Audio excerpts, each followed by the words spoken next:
memperdalam baca Al-Quran, makin memperdalam ilmu Al-Quran itu pasti ada aja ujiannya. Iya. Emang hujannya tuh gak berhenti-berhenti. Terus tiba-tiba di luar tuh ada yang manggil. Pi. Pertama aku lihat itu ujung kaki papa udah tertutup sarung.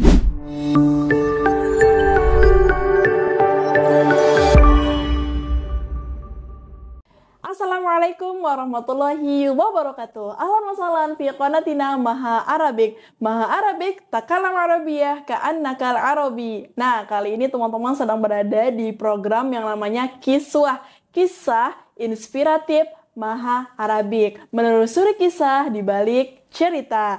Nah, tentunya kali ini kita kedatangan tamu yang sangat luar biasa. Mungkin teman-teman sudah yang update banget dengan Instagram Maha Arabic Center, pasti tahu beliau siapa, sering banget muncul di konten soalnya ya beliau. Jadi beliau merupakan salah satu ustazah atau salah satu pengabdian yang saat ini sedang mengabdikan hidupnya di lembaga Maha Arabic Center, dan Masya Allah di sini kita sudah kedatangan Ustazah Ivi. Hai.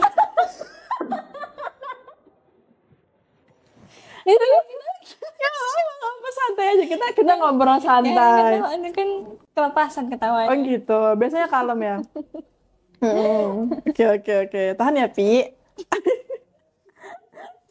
Oke, Ustazah Ivi ya. Nah, Ustazah nyamannya dipanggil apa? Ustazah, Ukti, atau Kak, atau Pi gitu? Gimana? Enaknya Ustazah? Oh ya udah, panggil Ukti aja kali ya. Ustazah aja deh, Ustazah aja. Ya, kakak aja. Oh gitu, ya Kak. Masih kecil. Oke, Ustazah Ivi, gimana hari ini? Sehat? Alhamdulillah, seperti yang dilihat, sehat, walafiat, tegar. Oh, kok cantik banget sih? Emang cantik. Aduh, apa tuh yang geter-geter itu? Pi, matiin dulu Pi, alarmnya Pi. Ustazah Ivi udah? Masya Allah ya beliau, alhamdulillah cantik banget sehari ini, dan jauh-jauh dari Maha Arabic datang ke program Kiswah. Betul Ustazah? Masya Allah banget. Tadi gimana di perjalanan? Macet ya? Di depan ya? Iya gitu. Sih, macet. Banyak semut yang lewat. Tapi Ustazah Ivi sekarang kesibukannya apa nih kalau boleh tahu? Kesibukan di Maha Arabic seperti biasa sih, kayak ngedata keuangan gitu, packing kitab. Oh, oke. Terus kontrol Zoom. Ya, yang menyangkut dengan KPU. Ke menonjolnya sih lebih ke pelayanan umum ya. Oh, bagian yang mengatur-ngatur semua fasilitas SDM di sana ya, Masya Allah. Jadi nggak ada beliau, Maha Arabic bisa dibilang nggak berjalan, betul nggak guys? Masya Allah, keren. Oke, kan karena Ustazah Ivi lagi masa pengabdian ya. Nah, gimana kira-kira suasana pengabdiannya? Suasana pengabdian awalnya sih nggak terpikiran sampai sini ya, tapi kayak sampai sini kayak ada banyak bersyukurnya sih ditempatkan di. Oh belum, oke. Terus? Ditempatkan di Maha Arabic Center yang. Masya Allah, tabarakallah, la ilaha illallah. Yang ustazahnya baik-baik, sangat mengayomi juga. Apalagi ustazah-ustazahnya yang sangat humble, yang sangat humoris, yang sangat hobi ketawa. Ya, seperti itu. Jadi kayak apa aja gitu berkesan gitu. Jadi berarti bisa dibilang nyaman ya? Nyaman banget atau? Nyaman banget. Oh gitu. Sampai kayak nggak kerasa aja sampai berapa bulan lagi aku di sini, 3 bulan lagi. Oh iya? Emang 3 bulan lagi?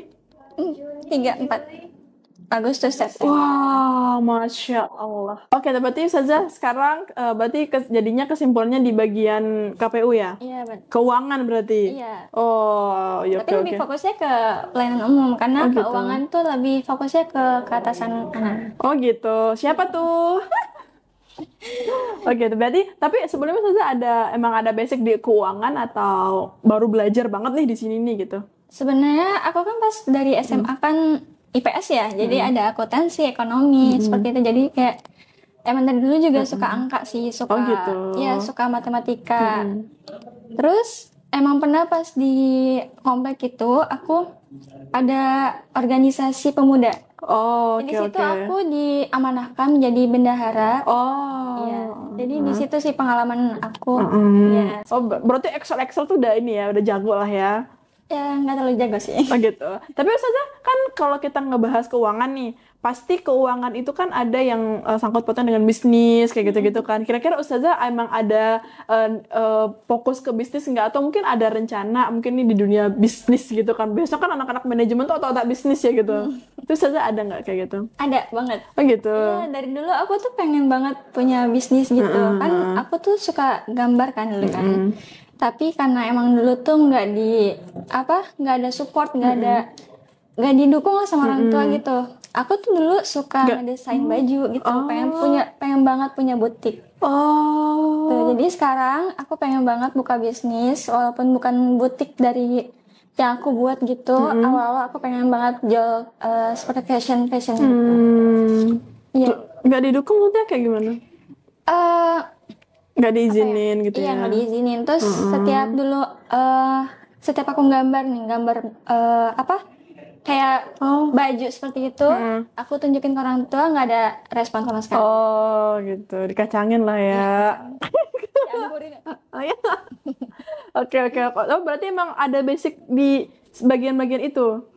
Iya, karena itu hobi dari kecil juga. Oh, berarti nanti ke depannya basisnya rencananya mau baju gitu ya? Iya, fashion itu udah ada rencana sama mama sih. Oh gitu. Iya, setelah aku selesai pengabdian, pengen banget buka bisnis bareng sama mama. Oh gitu. Oh emang sih Ustazah juga kelihatan sih ya fashionable gitu ya. Oh gitu. Oke. Nah tapi di Maha Arabic nih Ustazah pernah nggak ada yang Ustazah tuh baca diam-diam dengerin cerita dari teman-teman. Katakan teman-temannya Ustazah nih humble gitu kan, humoris gitu nggak. Tapi selain itu pasti ada dong dari karakter atau mungkin dari kisah teman-teman Ustazah di Maha Arabic Center yang menginspirasi Ustazah kayak gitu. Ada banyak, kayaknya rata-rata semua ada yang menginspirasi anak. Apa ya? Kayak anak tuh kan banyak tuh saya di sini pada kayak fokus ke ilmu semua. Iya benar-benar. Pada ambis. Iya kan, jadi kayak nggak kayak orang-orang di luar seperti kayak umur segini nih pengen nikah gitu. Tapi ustazah saya di sini pada semangat buat ilmu gitu. Jadi aku ikutan ke charger juga gitu. buat kayak ya udah ngapain juga mikirin ke nikah gitu. Padahal kan nanti juga akan datang sendiri gitu. Emang sudah ada sih ya? Enggak ada. Belum. Ustazah Ipin ini emang backgroundnya pesantren atau apa? Background sebelum maskan tuh emang sempet mondok ya. Sempet mondok cuman 1,5 tahun atau 2 tahun lah gitu. Cuma sebelum mondok di Salafi itu, aku anak luar. Kayak Anak luar maksudnya? anak luar. Anak umum. Oh gitu. Ntar harus cerita. Terus? Ya, anak umum. Kayak dari SD, SMP, SMA umum. Sempet sih pas itu kayak survei beberapa pondok, pengen banget mondok ya. Tapi di situ belum diizinkan sama papa. Karena aku sama papa tuh emang deket banget kan sama beliau. Jadi beliau tuh masih belum bisa jauh sama Ana gitu. Jadi ya udah, aku kan orangnya nurut-nurut aja sih. Jadi Samina wa ta'ala. jadi aku ya ikutin alur aja. Oh gitu. Pasti Saza pernah ada culture shock nih dari pergaulan kota yang kita bilang kayak gimana sih ke pondok itu gimana? Ada nggak kayak gitu sih? Sebenarnya nggak ada, sebenarnya biasa aja sih. Cuman pas itu kan ya aku kan masuk pondok kan dipaksa ya, dipaksa sama papa. Oh iya. Jadi kan aku lulus SMA nih, aku tuh pengen banget kuliah. Sampai pas itu aku tuh dapet SNMPTN dari nilai kan. Aku tuh masuk. Terus karena orang tuh nggak ngizinin, tapi aku maksa pakai daftar. Di situ tuh ujian tuh apa yang daftar? Oh enggak. Di SNMPTN nih, aku tuh nunggu pengumuman, tapi nggak lulus. Habis itu SBMPTN, ada lagi kan setelahnya. Itu tuh nggak diizinkan sama orang tua. Kan itu pendaftaran tuh bayar kan berapa ya? Gue bayar aja. Di situ tuh aku maksa pakai duit aku sendiri. Iya, maksa pakai duit aku sendiri, daftar, terus pilih jurusan. SBMPTN bayar? SBMPTN pendaftarannya. Oh, bayar? Iya, kan ada ujiannya kan? Iya, kayak 50.000, 150.000. Iya. Oh, baru tahu sumpah. Soalnya bukan anak-anak yang mengejar itu. Oke, terus maaf kepotong. Iya, seperti itu. Terus karena emang nggak ada ridho orang tua kali ya, jadi ya udah sia-sia, nggak terima juga. Dan di situ pas pengumuman itu aku paling excited sendiri. Pas muncul nggak diterima, pas ditunjukin ke mama itu nggak diterima, dengan ekspresi nangis. Mama aku bilang alhamdulillah.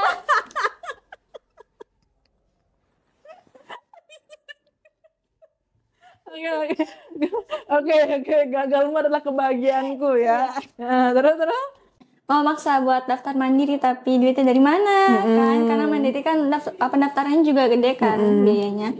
Terus ya udah di situ papa manggil aku. Sini Pi ngobrol berdua di ruang tamu tuh kan. Terus papa ngomong gini, apa sih namanya?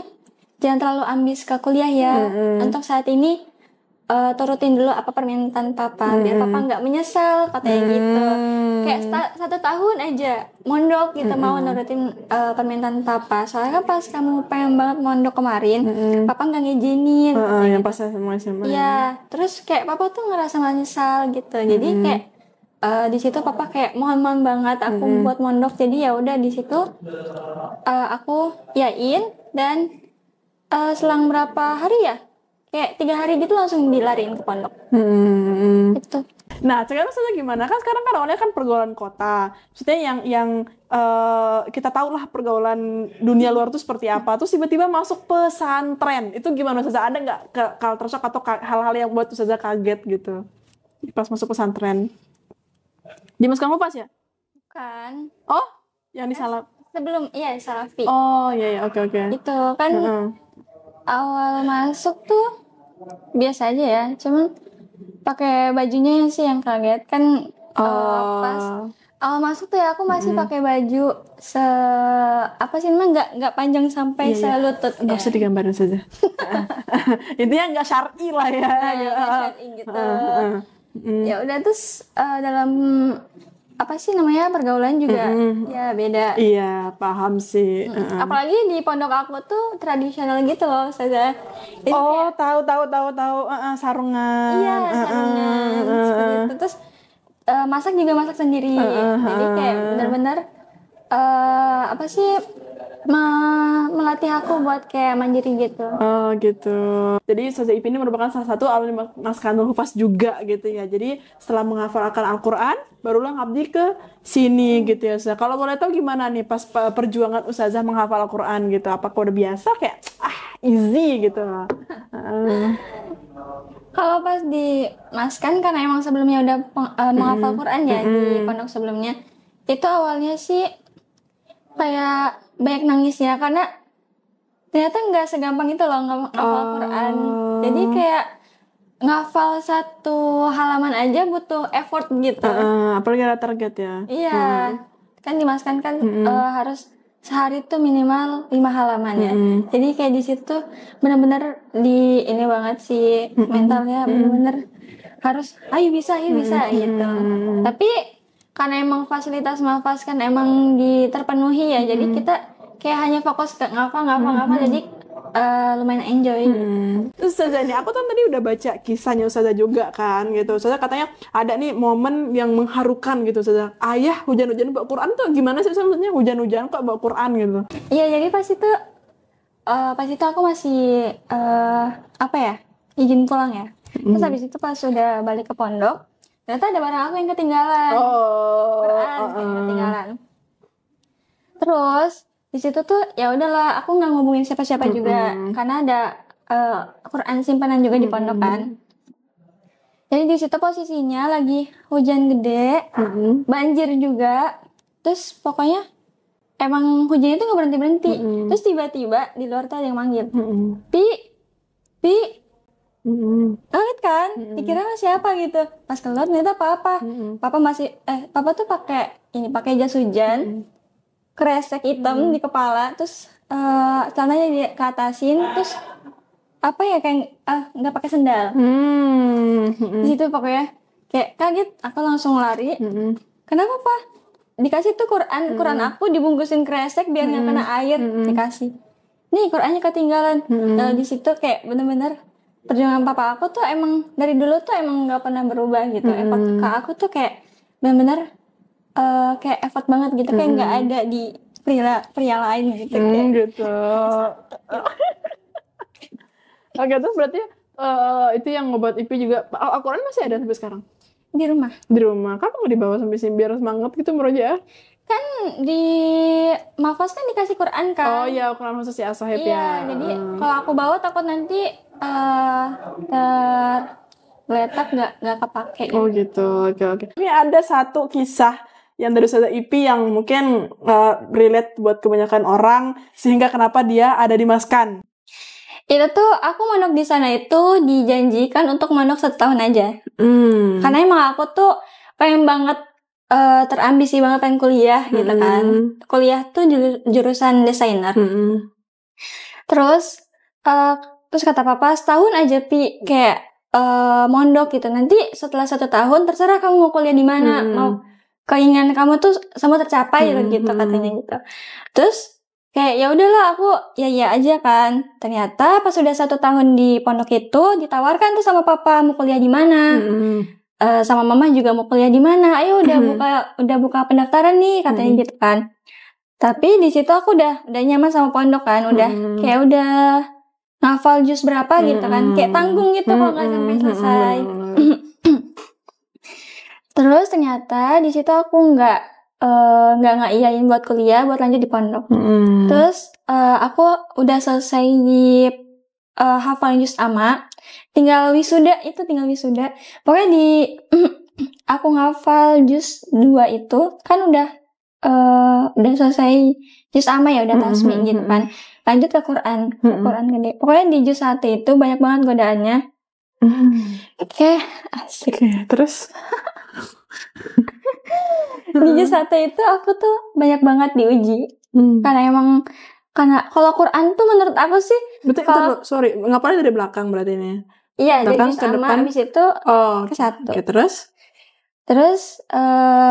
di juz 1 itu aku banyak banget diuji. Karena emang kalau Quran tuh aku kenal Quran tuh sekarang tuh kayak kalau kita makin memperdalam baca Al-Quran, makin memperdalam ilmu Al-Quran itu pasti ada aja ujiannya. Iya. Ya kan? Terus setuju. Bukan ujian sih, tantangan lah ya. Iya, ada aja memang. Iya. Terus habis itu di juz 1 itu aku benar-benar diuji banget. Di situ papa tiba-tiba sakit. Itu sebenarnya sebelumnya 5 bulan sebelumnya itu mamah papa meninggal. Nenek pas aku mamahnya papa. Nenek. Mamah papa meninggal. Mamahnya papa meninggal. Nenek. Oke. Nenek aku meninggal di situ. Karena emang aku tuh nggak terlalu dekat sama beliau juga, jadi kayak biasa aja gitu, nggak kehilangan. Terus pas 5 bulan setelahnya itu papa tuh kena sakit. tumor di gigi. Sempat pas itu dioperasi. Aku yang temenin papa. Di situ tuh pokoknya aku mondok tuh. Untungnya aku udah selesai tasmi juz amma ya, tinggal wisuda. Dan di situ aku tuh sering pulang buat kayak ngurusin papa juga kan, ikutan ngurusin. Terus emang maunya papa juga Ipi sering pulang gitu, kayak mau diurusin sama Ipi. Terus habis itu sempat papa itu dioperasi dan yang jaga itu aku. Pokoknya di situ tuh hal yang berkesan banget sama antara aku sama papa. Karena emang berdua doang di situ. Terus habis itu setelah beberapa bulan kemudian di situ juga aku diuji tentang apa ya, pokoknya teman. Pokoknya di pondok juga diuji. Aku sempat dimusuhin juga, tapi untungnya ada sahabat-sahabat aku yang emang nggak percaya sama omongan mereka gitu, lebih percaya sama aku gitu kan. Oh ya, oke, ini masalah pertemanan ya. Ya, abis itu aku kayak ya udahlah, pertemanan kayak bodo amat gitu, lebih fokusnya ke keluarga. Abis itu di keluarga itu aku fokusin. Pada saat itu H-40 wisuda, papa meninggal. Jadi ya udah. Pas awalnya emang papa itu mau sehat kelihatannya. Kan beliau tuh kan pulang pergi Jakarta ya, pengobatan di Jakarta. Sempat pas itu kayak di hari apa ya, dari Jumat. Di situ tuh emang papa tuh kelihatan udah sehat, kayak bisa berdiri lah. Biasanya tuh cuma bungkuk doang gitu loh, nggak bisa berdiri. Ini bisa berdiri, kayak udah benar-benar sehat gitu. Terus aku izin pulang ke pondok. Terus kata papa, ya udah katanya gitu kan, dengan senyum yang gak bisa diartikan lah gitu kan. Habis itu aku pulanglah ke pondok. Setelah 2 hari di pondok, tiba-tiba aku dijemput sama kayak konten aku tuh lah. Terus tiba-tiba aku dijemput sama saudara ya. Terus dipanggil lah itu aku, kayak Pi, dipanggil sama Teh Isa. Teh Isa tuh kayak pimpinan, bukan pimpinan sih, ustazah atasan apa ya namanya, Muda Biro. Iya pokoknya. Terus dipanggil lah itu, ya ada apa di situ kan. Teh Isa itu lagi nelfon ya, itu Pi disuruh pulang katanya, itu ada saudara yang nunggu katanya itu kan. Terus habis itu ya udah aku lihat kan, ih kok tiba-tiba pulang, kenapa ya? Di situ perasaan aku udah nggak enak kan di situ. Ya udah aku samperin, lari langsung ke sana.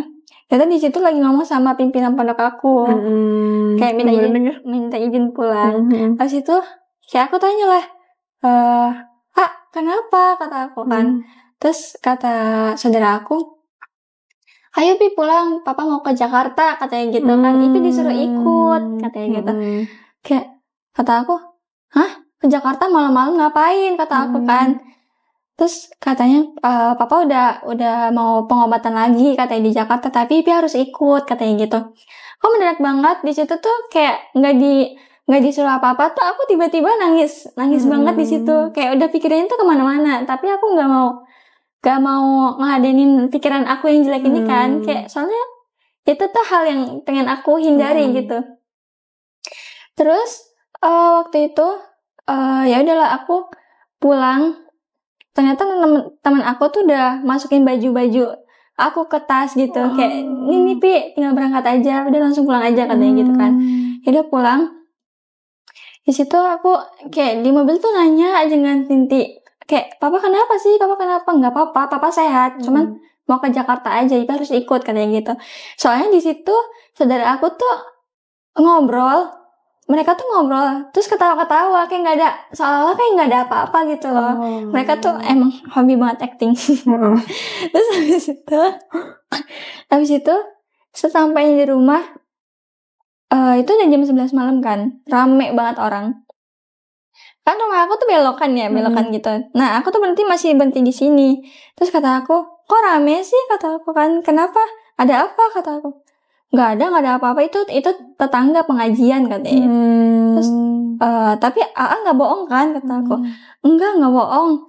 Udah ayo turun katanya gitu kan, tasnya dibawain beliau. Turun, jalan lah. Kok ada tenda sih, kata aku kan dari jauh. Kok banyak orang, kata aku. Enggak ada apa-apa. Udah tenang ya, kata saudara aku tuh ya. Kak, beneran nggak ada apa-apa kan? Nggak ada. Pas aku lihat ternyata di situ ramenya di depan rumah aku. Terus aku udah feeling di situ, aku langsung lari. Tahu di situ pas pertama aku lihat itu ujung kaki Pak dari mana nangis? Apa? Di situ ujung. Oke. Jadi tadi ketawa. Terus itu pertama aku lihat itu ujung kaki papa udah tertutup sarung. Terus aku lihat kayak di situ ada nama papa juga. Aku langsung ambruk di tengah-tengah para jamaah yang lagi pada yasinan. Aku ambruk di tengah-tengah itu, langsung entahlah itu kayak di situ nggak tahu, aku kayak kehilangan arah, pakai teriak kayak soalnya nggak di situ nggak ada orang gitu. Kayak di situ aku tantrum banget, ngamuk. Kayak kenapa gitu nggak adanya pas H-40 aku wisuda gitu. Padahal mah di situ keinginan papa pengen ngeliat aku wisuda Al-Quran. Tapi di situ kenapa pas aku mencapai mimpi papa nggak ada gitu. Di situ aku kayak sedih banget. Di situ aku, itu pun aku kayak benar-benar nggak bisa berdiri. Di situ aku digotong ke mama dan ya udah di situ aku sedikit udah nggak bisa berkata-kata.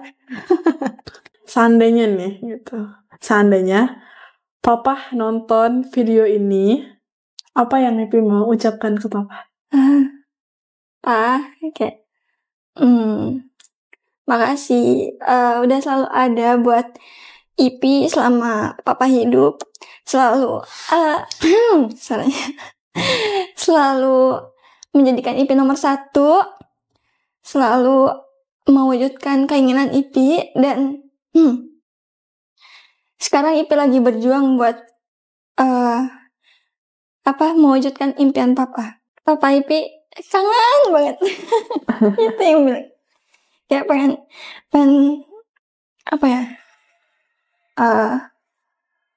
pengen ketemu lagi, pengen bisa meluk papa lagi, pengen pengen dengar kata-kata semangat dari papa, pengen bisa bercerita banyak lagi ke papa. Luar biasa ya, dari yang awalnya serius tiba-tiba nangis, dan Masya Allah terima kasih juga untuk pesannya untuk teman-teman kita di luar sana, dan semoga ini bisa menjadi pembelajaran untuk kita semua, baik yang ada di sini, kameramen, Min, dan semuanya. Masya Allah, semoga kita bisa mengambil hikmah, dan buat yang menonton juga. Dan terima kasih untuk Ustazah Ivi, sekali lagi saya ucapkan terima kasih karena sudah bersedia datang ke Kisah Inspiratif Maha Arabic Center. Dan kalau nanti Ustazah kalau diundang lagi, berkenan lagi ya untuk hadir. Iya, berkenan. Yang penting dijemput. Iya, jauh banget soalnya ya. Jauh banget. Oke, jadi terima kasih teman-teman yang sudah menonton, dan sampai jumpa di kisah-kisah berikutnya, karena tentunya pasti akan ada banyak sekali kisah-kisah yang inspiratif yang bisa teman-teman ambil hikmahnya, dan pastinya akan tayang terus di channel Maha Arabic Center. So buat teman-teman yang belum like, comment, subscribe, yuk langsung saja like, comment, subscribe sekarang, dan sampai jumpa di kisah-kisah berikutnya. Ilaliko, ma'assalamah. Terima kasih saja.